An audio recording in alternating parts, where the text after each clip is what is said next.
Hear that? Believe it or not, summer is just around the corner. Luckily, Armor All, America's most trusted auto appearance brand, has what your car needs to get that perfect summer shine. Plus, now through May 31st, we'll give you $5 for every $20 you spend on Armor All products. That means car wash pods, protectant, tire shine, you name it. Find out how to get your $5 rebate at armorall.com. Armor All, less work, more clean. Terms apply. Hey everybody, welcome to the Single Tracks Podcast. My name is Jeff, and today my very special guest is Hans Ray. Hans is a mountain bike trials legend and global ambassador for the sport, exploring and documenting exotic locations around the world by bike. His nonprofit Wheels for Life provides bicycles for transportation to folks in developing countries. He was inducted in the Mountain Bike Hall of Fame in 1999, and he's an IMBA honorary board member. Thanks for joining us, Hans. Jeff, you got that intro wired, yeah. I'm stoked to be talking to you today. Yeah, well, it's an honor. So what was the spark that got you so interested in riding bicycles early on? Well, the spark for me was really motorcycles. We had a motorcycle trials club in my hometown in Germany where I grew up, and me and my mates thought, man, that would be cool to do that. And I guess our parents thought we were a little bit young, or maybe it was dangerous or expensive. So we started imitating the trials motorcycles on our bicycles, like, just converted our regular bikes we had and Stingrays and stuff like that, and started hopping around. And before we knew it, we had 50 kids in our hometown that were doing it. And oh, wow. We didn't invent the sport by any means. There was other groups and places in Europe that already practiced trials. Mm-hmm. But we were kind of early on there, and when it kind of got organized and they started to have championships on a regional and then national and later international level, and never switched over to motos. And eventually when I kind of was like 18, 19, I figured, I still hadn't switched, and I figured it was time actually to retire and get real with life and serious with life. And I had this invitation from this American trials rider who told me he used to always come to Europe and compete with us because trials was bigger in Europe. Mm-hmm. And one year he said, Hans, there's a new sport in America. It's called mountain biking. And they always have trials as one of the disciplines. Plus they're doing it on 26-inch bikes, not just on 20-inch bikes. And you should come to America and show them what real mountain biking is. And I figured, well, that would be a great way to end my career and go to university to visit America once. And yeah. Little did I know my career hadn't even started really at that point, and I guess the rest is history. Yeah, that's a really cool story. I mean, you're credited with being one of the earliest mountain bike trials riders. I mean, it sounds like you're at the right place at the right time. But it seems like riding trials on a mountain bike would be harder than it is on a dedicated trials bike. You mentioned the bigger wheel size. So was that a hard transition for you?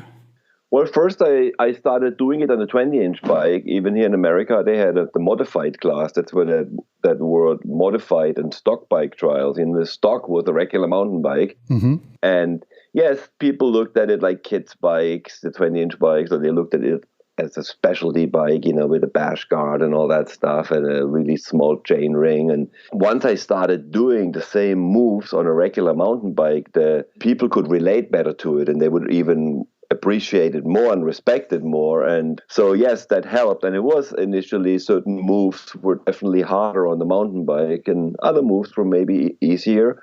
And with the bikes evolved the riding technique. In the early days, we would pedal the bikes, and then later you started hopping, and then you started hopping just on one wheel, and all these new riding techniques developed, and the bikes changed, you drop the seats and you never sit down, and but yeah, doing it on the mountain bike was, for me personally, a big breakthrough. People, everybody knew how hard it was just to bunny hop up a curb on a mountain bike. Right. So if they see a guy jump up the side of a car straight to the roof, I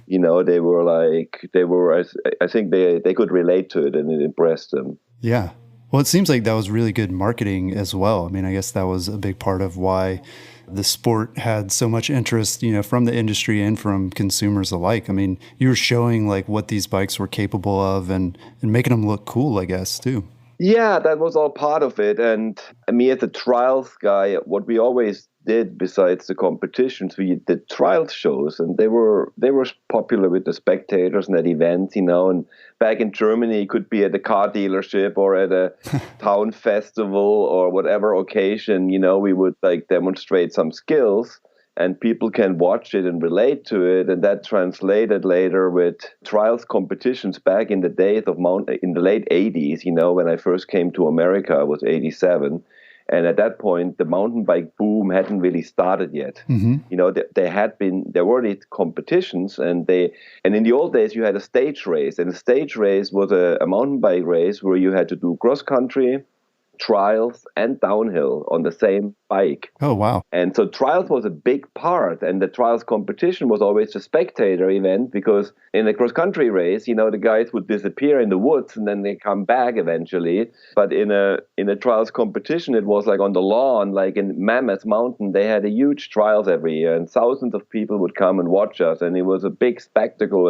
And yes, in those days, everybody would do the trials competition, from Annette Overhand to John Tomac. They all had to do it. And then eventually a group of us kind of specialized and kind of took the sport to a whole new level. And then also the sport started to specialize in general, and guys would have a different bike for downhill than they would have for cross country, and certain guys would specialize in a certain discipline. And that's how our sport kind of split up into different subcategories. And yeah, the trial skills, they were great skills to demonstrate something. And that's where you mentioned marketing. I mean, initially, I could be a guest on a TV show, and actually show some tricks and jump over a person or jump off a wall and do something that people could look at. If they would have invited some cross-country racer to a TV studio, he couldn't really showcase his skills, so it worked from that point of view well.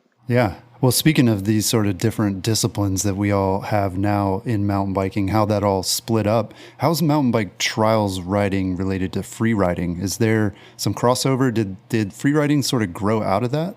Well, arguably, yes, it did really, because the evolution of free ride, it goes way before when the free ride boom exploded in BC. That's when it got big. But before that, I used to call it extreme mountain biking.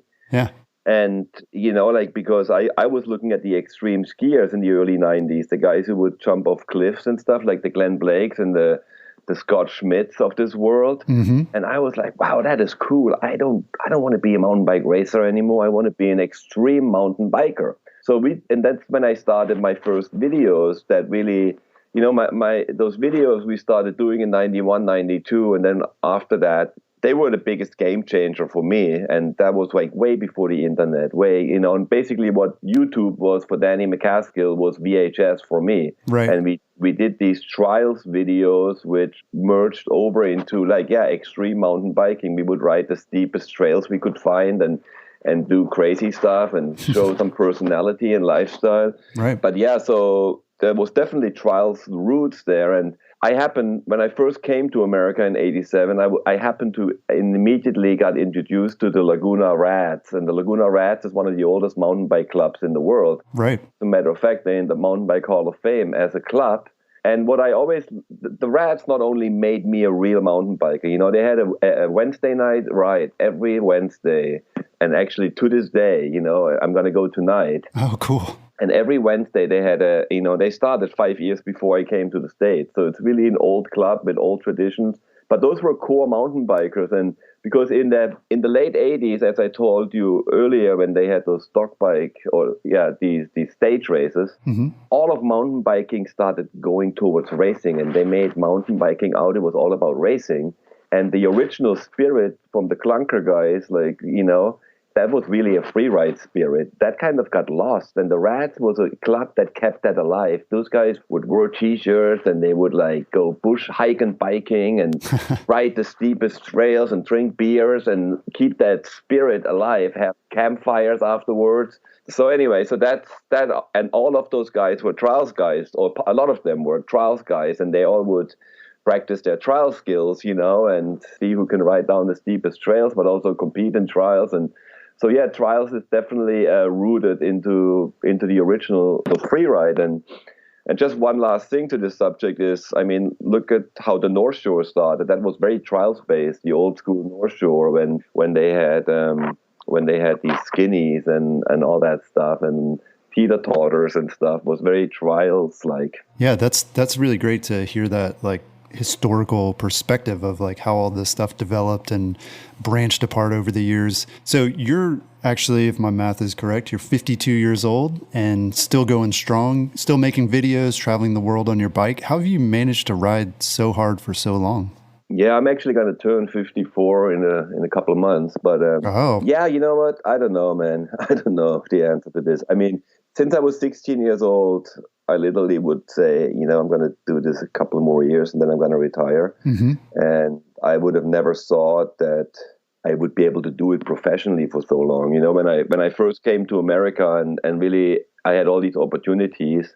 And I was like, okay, well, maybe I postpone university for another year or so and stay, because at the time I already hooked up with GT bicycles then and there. They've been my loyal sponsor since 1987, and at the same time also Swatch came on board and they wanted me to do trial shows all over the country at different events and at shopping malls together with skateboarders like Rodney Mullen, I would tour with, or even Rob Roskopf, when he was a skate pro, we used to do demos together. Oh, wow. So I was like, okay, I'm going to stay for a year and then go back to school and all that stuff. It wasn't easy back then. There wasn't really professional bike riders. I mean, we just started to have professional mountain bike racers, but it was all about racing, and it was really cross country and downhill. And there was maybe Kevin Norton was the national trials champion. He was probably the only other sponsored mountain biker, until he brought me over, and then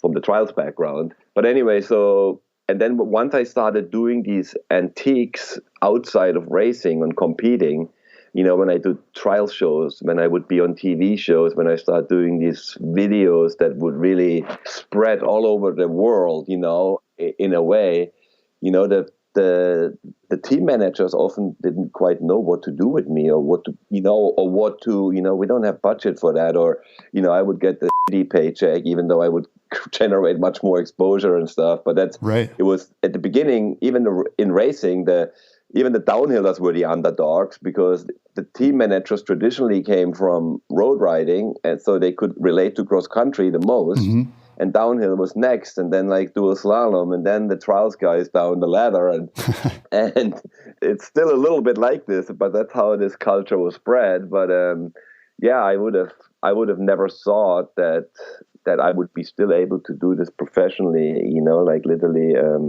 32 years later after I started riding professionally. Yeah. Well, do you have any advice for other people who are, sort of looking to stay fit and active on the bike through the years, whether they're your age or they're younger, kind of looking forward? I mean, what's been your secret to staying so fit and healthy? Well, you got to keep riding. You got to keep evolving. You got to keep accepting new trends and embrace them. And it doesn't get easier when you get older. Trust me.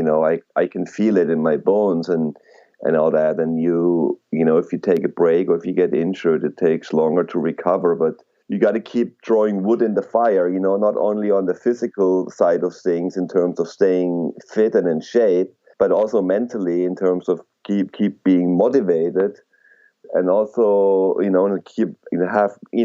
have fun with it, make it fun. And that was a big thing for me. But also at the end of the day, it was a business, and you had to be also business savvy, or keep throwing wood in the fire, basically. Find ways to, nobody sponsors you out of goodwill. It is a business at the end of the day. And I think that's what a lot of young kids who get sponsored, be it for racing or free ride, don't understand sometimes. For them, it's still kind of a hobby. And now all of a sudden they get sponsored, and then they sometimes forget that it is a business at the end of the day. And these sponsors want to get something out of. And I found always ways to make myself valuable, or to give my sponsors, if you want to use that word, a return of investment, and mm-hmm. in many different forms. It could be in generating media exposure. I mean, traditionally, sponsoring was like you race, you win a race, the sponsors are stoked that you're the first place. That means you get media exposure, you get attention. It's a testimonial for the bike and the brand, and that's how it works. So, but with other guys, we get also media impressions, and sometimes even much bigger than a racer would get. And we would also be a testimonial. I mean, when the first suspension forks came out, and I started using them for trials and started doing front wheel hops, people didn't know what to think of suspension forks. You know, they were like, we don't need that for mountain biking. You know, everybody would ride rigid bikes. And then like, oh, are they even strong enough? And then when they would see a guy like me hopping on the front wheel, you know, this would be a testimonial for the product in ways, or verify it. And so there was all these steps and evolution throughout the thing. But at the end, I think I did have always a business sense, and I ended up to stay relevant and evolve, and also often be on the forefront of new trends. You know, sometimes I would even start them, and other times I would jump early onto a new trend or see its potential or value, or at least give it a go. And that hasn't really changed to this day. Yeah, it also seems like you really enjoy what you're doing, and you're sort of an adventurer at heart. So you've ridden a lot of amazing locations, challenging places all over the world too. Which trips or destinations stand out over the years? Oh yeah, there's so many. I mean, I've been like in way over 70 countries now, and oh wow! And eventually, after I competed, you know, for over 10 years in the U.S. I mean, first I competed 10 years in Europe in trials, and then I came to the U.S. and competed and did trial shows. But I started around 95. I started to do these adventure trips where I would go to these cool locations and travel, and eventually I would retire from competing altogether. But even that was a difficult transition. You know, again, those team managers not always understood that, well, if you're not racing anymore, what are we going to do with you? And I was like, I'm going to do these adventures, and they're going to be televised in documentary films, and they're going to be in magazines, not just bike magazines, but in travel and lifestyle magazines. And it took another 3 or so years for them to see the results and all of a sudden go like, holy cow, this is really, you know, something. And and this was 20 years ago. I started with the Hans Rey Adventure team. And I mean, nowadays, the word adventure is a little bit, it's a bit, I'm laughing at it a bit. You know, everybody uses the word, and for every little outing or photo shoot, and a lot of people have jumped onto the bandwagon, and it's not that special anymore if you go ride in the Andes or in the Himalayas, or if you eat some bug in China. But, you know, like I did that for 20 years. And I think one of my highlights was about 3 years ago when I did Mount Kilimanjaro and Mount Kenya, the two highest mountains in Africa. I did them back to back. And I was already 50 years old. And I think I'm the proudest of that, because I think it was the hardest trip. And also I came to the conclusion afterwards that, to me, Kilimanjaro is the Everest for bikers.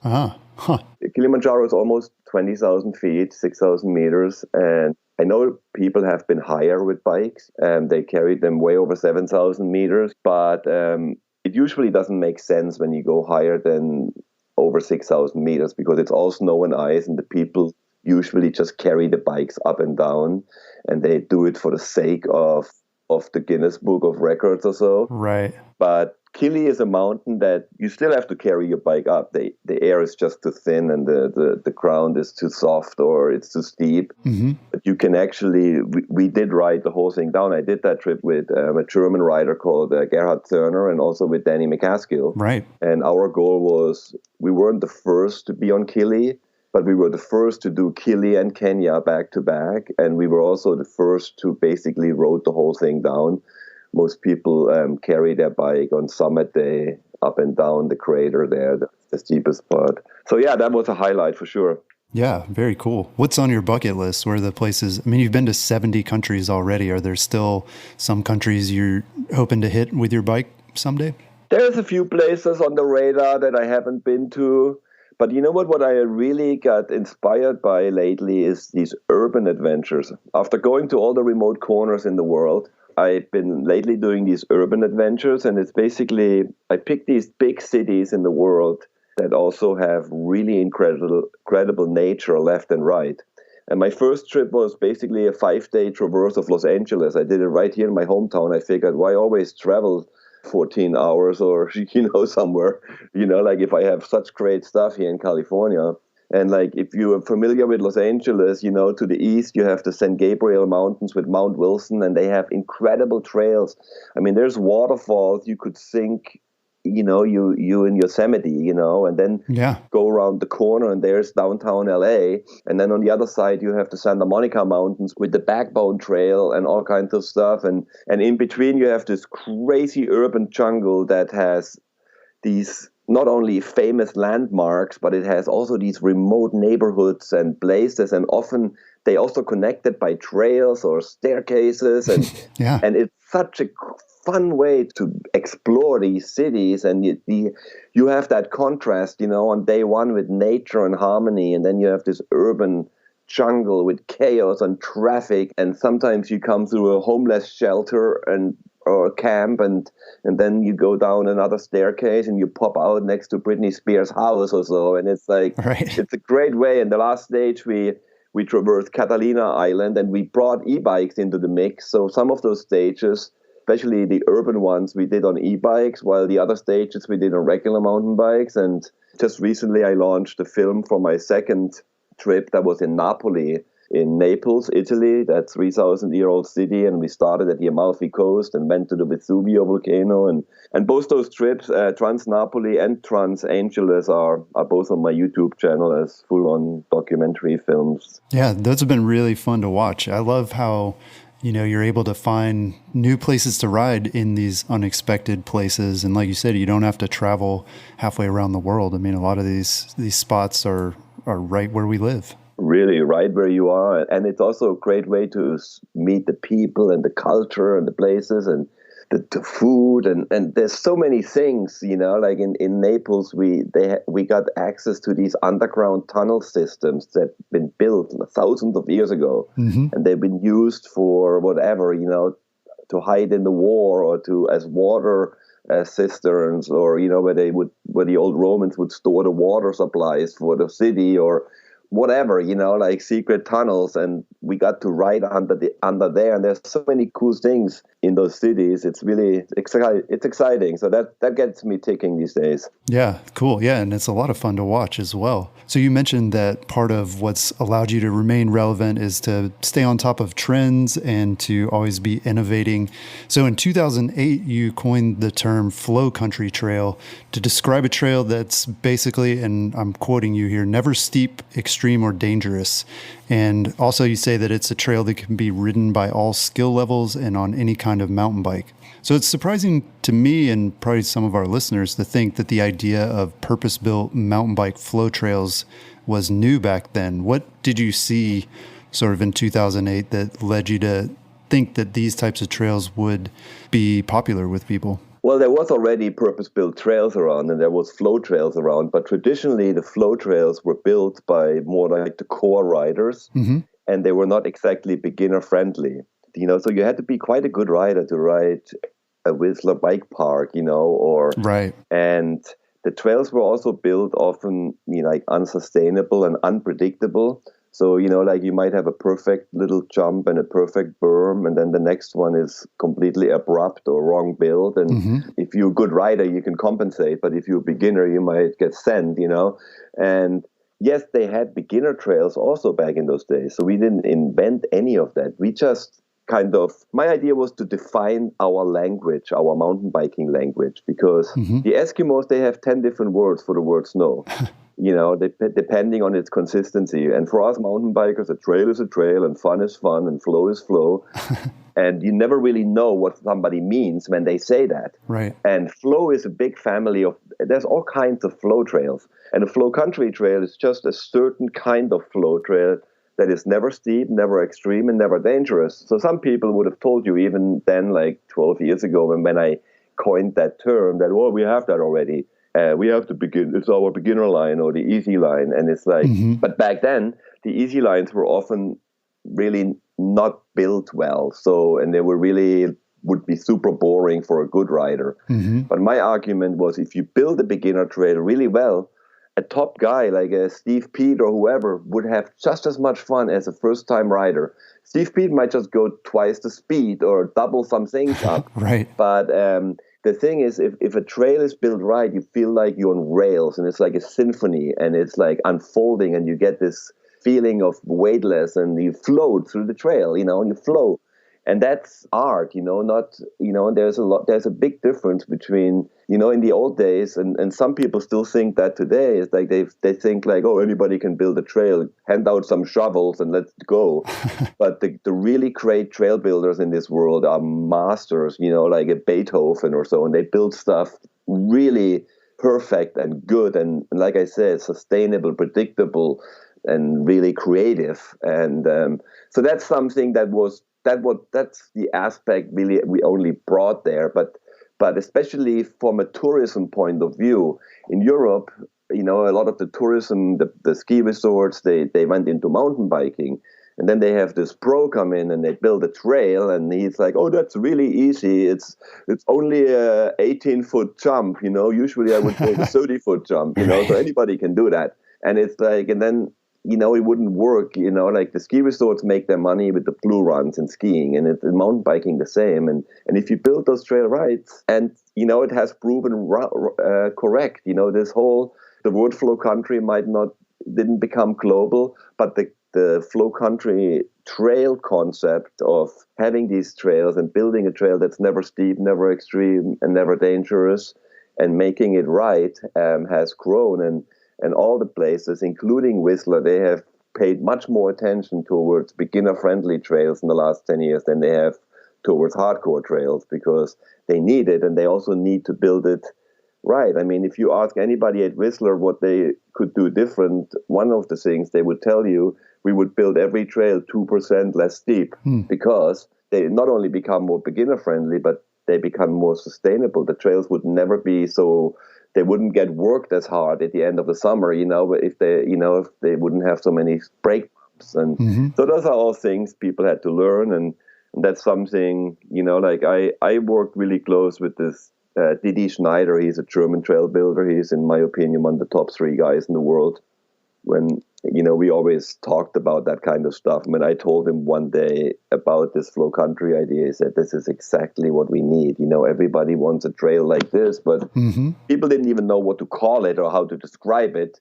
They just wanted to, have a fun trail. But right. And at the beginning, it was just too dangerous. There would be doubles, and people didn't know how to jump, and more people would show up and try to ride a hardcore A-line on a hardtail with the seat up. And yes, you can ride it with a hardtail, but if you're a cross-country guy who's never jumped, and A-line is actually a bad example, because A-line has tabletops, but other trails don't have tabletops, and you have to clear the backside. And most people, that's something you don't just do, you have to kind of get eased into. So, well, yeah, I mean, it must feel good and be validating to see sort of, I mean, it seems like most new trail projects these days at least incorporate some of this idea of like flow country and building trails that are never too steep or extreme or dangerous.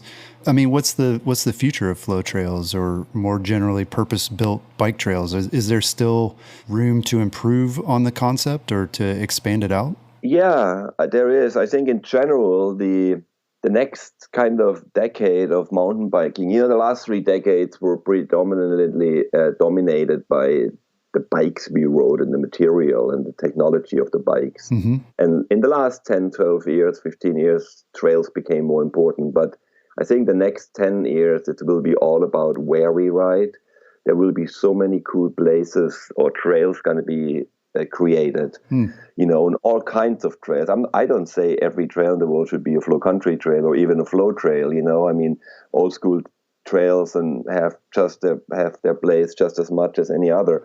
But there will be these destinations that will pop up with just quality trails and cool stuff. And I mean, look at even already here in the US now, what has happened in Bentonville or in Bellingham up in Washington. I was just there last weekend. It's amazing the amount of trails they have and the quality, and to the point where it's not only a place you want to go and ride, you want to actually move there and live in a place like this, Yeah. And all this has really started back in the early 90s in Wales, when they started building these trail centers there. There was one particular guy, David Davis, his name is, and he started building these trail centers, which everybody else basically models their stuff after, and those were trail centers without lift access, they were just like really cool cross-country trails, and you have to pedal up, and then you have a fun, flowy downhill. And he did not only start building these purpose-built trails, and is the father of it all. And this was way before even Whistler started building a bike park, just to put it into perspective. But the one thing he did really right was he measured the impact of what these trails would have on the local community and the people. Right. And I mean, anybody who's ever tried to get a trail project approved in their local town, to the city or whatever, if you talk to politicians and you have numbers in your back pocket, you're already halfway there. And that's what he did. He could tell people, look, we had 15,000 visitors in this region, like 3 years ago. Now we have 150,000. 85% are mountain bikers. 80% of those 85% spend the night here and come from more than 6 hours away, and on and on and on. And that's what David Davis really did. And I think he's actually going to be nominated to the Mountain Bike Hall of Fame this year. And I'm sure he will get in, and nobody deserves it more.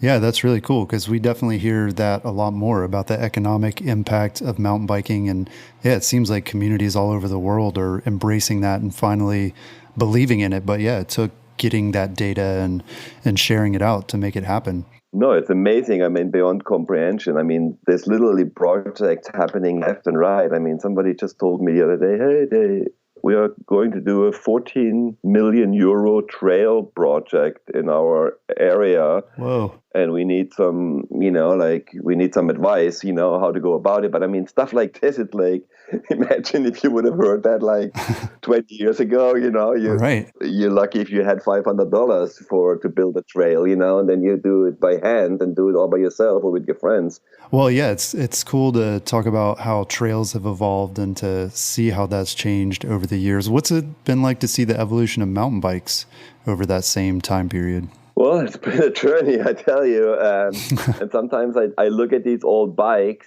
and I mean, I still ride some of the trails I ride, especially here in Laguna Beach, where I live in California. Some of the trails, the trails are generally quite steep, but some of those trails we've ridden already 35 years ago. Right. And we still ride them today, and they still challenging. We still consider them steep trails. And sometimes you go like, how the heck did we ride these things without suspension, with little 2.0 tires, with crappy little cantilever brakes, right? And all that stuff, little narrow handlebars. I mean, the sport has come a long way, from suspension, first with the forks, then with full suspension bikes, disc brakes. Now, I mean, we have electronic shifting and hydraulic brakes. Well, what do you think the result of all that is? I mean, is it bringing more people into the sport, like making it more accessible and easier for people to try it and enjoy it? Or is it allowing us to go faster? I mean, what's kind of the upshot? I mean, if we're riding the same trails we were always riding, yeah, what do you think we've gained? I think it's safer and it's more fun. I mean, the thing is, if you don't know any better, then you make do with what you got, and that's how it was. So, I mean, honestly, if you would give me even a modern day hardtail and said, this is the only bike you can have, I think I would quit mountain biking. Oh, wow. Where I live, especially here with the steep trails and stuff. Yeah. So not even to mention like a 1989 hardtail. I'm talking about a 2008 hardtail. I'm just like, bikes have come so long, such a long way, and I just know it can be better and more fun, Right. But if I wouldn't know that there's full suspension bikes and disc brakes and electronic shifting and all this nice posh stuff with dropper seat posts and stuff, I would probably still ride that 89 hardtail. So. Yeah, that's really interesting. Well, you mentioned using e-bikes on at least one of your projects. How do you think e-bikes fit into mountain bike culture? I mean, some people feel like it's more on the moto side. Some people feel like it's more mountain biking. I mean, what's sort of your take? For me, they clearly bicycles, but I talk only class 1 e-bikes. Everything faster I would put into a different category. And I think the big confusion is in Europe, when you talk e-bikes, everybody thinks and talks class 1. In America, everybody thinks these throttles and big, powerful things. Right. And there's it's a different perception. And I think that's the biggest difference between why here in America you have so much opponents. But everybody, even the biggest critics I've met, and I literally talking about 99.9%, if they actually ride an e-bike, most of the opponents have never even ridden one. But once they ride it, they have to admit it's pretty fun. And once you've ridden one of those class 1 e-bikes, pedal assist I'm talking about, no throttle, then you kind of realize, it is really like a bicycle. And you still have a bicycle mentality. You wear bicycle clothes. You have a bicycle helmet. You don't have a full face motorcycle helmet. You don't have full protectors. Right. And you still want to ride those same trails that you've ridden the last 20 years on your mountain bike. And now you might get a little bit older, or you're not as fit anymore, or you want to ride with people of different skill levels. And and yes, I see all the pro and the contra. I see the potential conflicts. I see, yes, there's going to be more trail users, more, there could be people now in the hills that don't really know the etiquette of mountain biking or nature in general. And it might be pretty easy to pedal up a fire road on an e-bike, and then the same person might be out of control going down. And I see all that stuff, but I think people need to be educated. We have more trails. I think the bike shops have to do a good job of educating people and also telling them, hey, don't ride on illegal trails. Give other trail users the right of way. Be polite and don't chip your e-bike. Because right now, from a legislation point of view, these class 1 bikes are kind of considered bicycles. But if people change the chips and make them faster, so they don't have a speed limit anymore, or do that to them, then eventually the insurance companies will go like, hey guys, you guys need to start paying into the pot here. You need to have a driver's license for this thing. You need to have insurance. And then it will definitely be classified a motorcycle. And then it will be over. Right. But right now, these things the class 1 e-bikes are considered bicycles, and we all have to do our part. And there's nothing wrong with banning them on certain trails. I don't think they should ban them everywhere. And maybe even with mountain biking, we have more and more people using the hills, and even more hikers, I feel like, are out in the hills than before. Definitely. Maybe there will have to be more one-way trails and stuff like that, to find solutions, Yeah, it's an interesting issue. It's definitely like everything else in the mountain bike world. Things change and we need to adapt and find new solutions. So it's interesting to get your perspective on that. So as one of the first riders to produce extreme mountain bike videos, what's your take on YouTube as video production? I mean, obviously it's changed a lot over the years, and distribution as well. What do you think about YouTube and online videos? Well, it's awesome, and it's amazing what can be done, with nowadays, not only from a camera point of view. I mean, you can literally now with your iPhone shoot a better film than we could do with the best camera crew 20 years ago. You know what I mean? Yeah. And with TV quality cameras. No, YouTube is an incredible platform for, to show these films. Honestly, there's so much now. It seems like it's not that special anymore, and you kind of get a little bit numb towards it, because there's so much quality stuff out there, even from a little kid around the corner, who can edit it and make it look good, and does incredible stuff on a bike, For me back then, when we started with those VHS tapes, there was nothing else out there. There was hardly any mountain biking on TV. It was way before the internet. It was before the first ever X Games. It was there was a few videotapes out there of cross-country racing, and watching cross-country racing back then, it was like watching grass grow. And when we started doing some fun videos and kind of took away the stopwatches and the hard training, and more had an attitude and lifestyle, and these videos got really, really popular, and they really spread like wildfire, in all over the world. And people would literally wear out the VHS tapes, Right. And I'm amazed to this day how many people grew up on those things, and remember stupid little one-liners or little sentences or stuff I'd done or said. And I had a stage for myself, which was great. Nowadays, even a Danny McCaskill has to share the stage with millions of people. Right. And Danny, yes, he had kind of a huge breakthrough. He was the first big biker who had success on YouTube some 10 years ago. But the playing field has changed now, and a young kid who, even if a kid is like way more skilled than Danny, he in some ways he has it harder to make a name for themselves, nowadays, because there's so much content out there. Do you think that'll push people to do maybe more dangerous things, or will it just maybe force people to be more creative? Or both. You always have there will be a percentage. I mean, look at how many millions of people upload bike videos. There will be a percentage of people who try to set themselves apart by doing something stupid or doing something, look at every website has now the fail of the day. Back in the days, you were lucky if you had like 2 good crashes you captured, that you could use, in a film. Now, like, everybody and their brother has so many crashes, and people go out and they ride over their head, or they don't know, they see it on a video and they just go for it, or they ride a jump that's just built wrong and then they crash because of that, like we talked about earlier. So and some people get creative. I mean, look at the evolution of freeride. At one point, once the word freeride got introduced to mountain biking, like I said earlier, we called it extreme mountain biking. And then in 96, when the BC scene kind of got big, they adopted the word freeride from snowboarding. Mm-hmm. And they started calling it freeride. And at the same time, full suspension bikes actually matured enough that we started having like 6-7 inch bikes, that people could ride and could all of a sudden do much more steeper stuff. And in those early days, in the 90s, when Josh Bender was around, it was all about these big drops. But it got to the point where, guys would jump 50-foot drops, and it was like, even those guys, as cool as it looked on the videos, they were like, I don't want to do that every day or every week. Yeah. But people start to expect that. And I mean, remember, Josh Bender worked on a 100-foot drop. He never done it, but that was kind of his goal, I think, at the time. And on those relatively crappy bikes 20 years ago.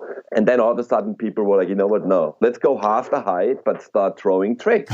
Right. People did, like, maybe instead of a 30-foot drop, they did a 10-foot drop, but started doing a no-hander or a 360. Mm-hmm. And that's how kind of really slope style, kind of evolved. And it became a bit more of a trick thing, which in some people's opinion, I mean, if I watch a slopestyle contest today, it's amazing, but it's more like, it has more to do with BMX and gymnastics than it has with mountain biking, in my opinion.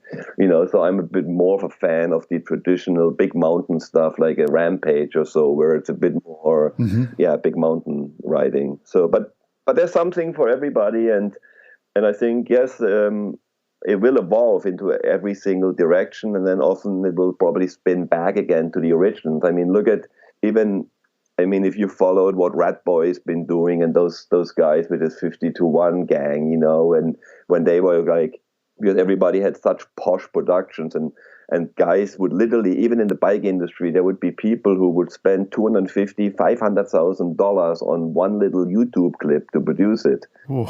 And with film crews and with everything, and then all of a sudden some people were like, let's just go out in the woods and we film ourselves. We don't need a camera, and we have fun and we show each other trying and crashing. And that's what those guys started doing. But that's what we basically did 30 years ago. It was all like that. It was like just having fun and riding. So often people evolve back to the roots, and I'm sure that will happen with other little trends or things we had in our sport going over the last 30 years. They all flare up again at one point or another and evolve. Yeah, that's a really good perspective. So tell us a little bit about your nonprofit, Wheels for Life. What motivated you to give back to the sport and to people around the world in this way? Well, the sport has been so damn good to me that I thought I need to give something back. No, I mean, it kind of was this way. I started Wheels for Life together with my wife, Carmen, and we started it about, I think we're in our 12th year now. And Wheels for Life is a non-profit. We give bicycles to people in need of transportation in developing countries. So often we give bikes away in Africa, but also in Asia and South America, in places where poor people are and live and have no mobility. So either they don't have a bicycle or a car or any of that, or they don't even have access to one, or there's no public transportation. And mobility is key because kids often have to walk 5 or 10 kilometers to school. Doctors and healthcare workers use bikes to visit patients and to farmers. Often if you go to rural Africa, there's no jobs, that people can go and apply to. You have to be a farmer and be self-sufficient, and you have to find a way to get your goods to the market. Mm-hmm. And if that market is 10, 20 miles away, you better have at least a bicycle, Right. And these people can pack like hundreds of pounds on a bicycle, so it's amazing, Mm-hmm. I mean, we all seen the photos. And anyway, and I traveling around the world in the last 30 years and going to these remote places and countries, I realized that bicycle has a very different meaning for these people, than for me or us. Mm-hmm. In the Western world, the bike is mostly a sports object or a toy. Yes, some people also use it for transportation, but generally speaking, it's a toy. And but for those people, it can be existential and can really make the difference between having a job or having education or healthcare or whatever. So that's got us started, and I thought I wanted to give something back to the sport, and I started out with, I made a promise I did some course, and in that course they asked to do a community project, and usually people would organize some neighborhood or family event where they get everybody together, and I was like, I'm going to donate 50 bikes to a place where I visited in the past. And I had no idea what even a 501c3 charity was. Right. I had no idea how I would get these bikes there or how I would do it. And as more as I looked into it, as more as I realized it's not going to stop with these 50 bikes. Mm-hmm. To date, we've given away over 12,000 bikes in 33 different countries. And the thing I think we're the most proud of is the fact that we're a very pure charity. Like, nobody gets paid in our organization. It's basically my wife and I who do all the day-to-day work. And we do have volunteers who help us. We do have a board of directors, obviously, that kind of supervises the whole thing. But even when I travel to one of the projects, I pay my travel expenses out of my own pocket. It's really, Oh, that's cool.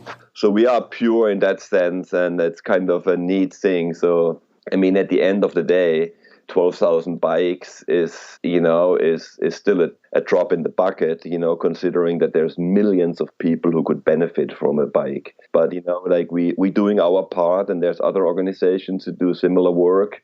And if nothing else, hopefully we also inspire people to give back in their own ways. If they don't support our way, people get inspired by doing something else where they give back. And I think most of us, or everybody in the Western world, has it very good compared to the majority of billions of people in the world who have it much tougher than we do. So.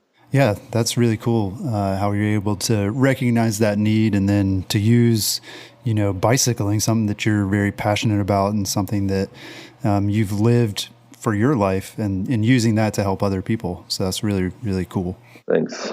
So finally, we talked a little bit about your current video projects, riding in urban locations around the world. What other videos or adventures do you have in the works right now? I'm going to continue with these urban adventures. And like I mentioned earlier, the Trans-Napoli film was just launched, and it's currently, we distributed it all over.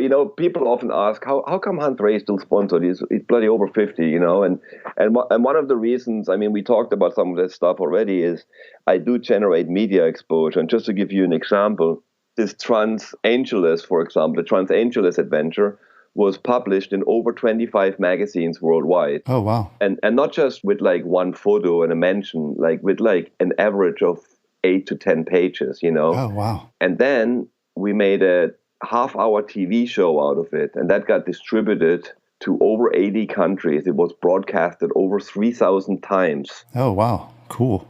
So and then we put it, of course, also on YouTube, and I have my own YouTube channel, but we also pushed it in social media, and these things generate a lot of media exposure, And that's what we've been doing with the Trans-Napoli trip. It's currently distributed on TV. They will be on. I just heard yesterday, like an Italian airline picked it up for their in-flight entertainment. It shows up at the most random places, but and some of it you might see it on a TV show in Africa, but you also see it on some mainstream good big channels, and you see it on OTT platforms and stuff like this. And the next trip I'm planning is going to be Hong Kong. So I'm in the planning of that right now. So that will be my next one.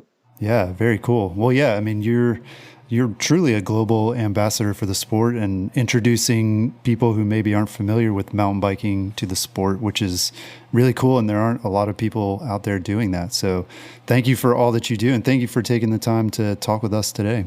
Yeah, my pleasure. Thank you. And, happy trails next time we get a ride in or something. Yes, thank you. So you can keep up with Hans online at hansray.com and also his YouTube channel. And you can also find out more about his nonprofit, Wheels for Life, online.